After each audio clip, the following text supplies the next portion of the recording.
στη Θεσσαλονίκη καλλιεργούμε φασόλια, έχουμε πολλά και μας αρέσουν πολύ.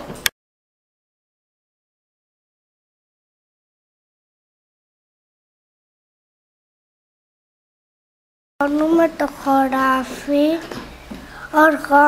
το χωράφι, φυτεύουμε τα φασόλια, τα ποτίζουμε, τα φροντίζουμε για να μεγαλώσουν.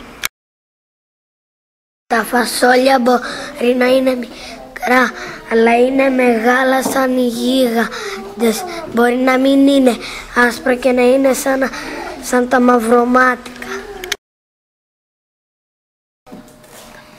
Τα φασόλια τα μαγειρεύουμε και τα τρώμε, είναι νόστιμα. Τα κάνουμε σούπα ή σαλάτα.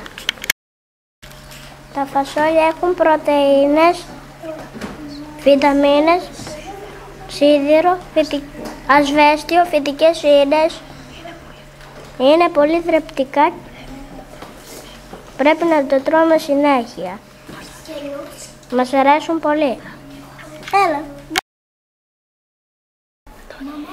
Τα φασόλια μας κάνουν να έχουμε γερή καρδιά και να είμαστε δυνατοί.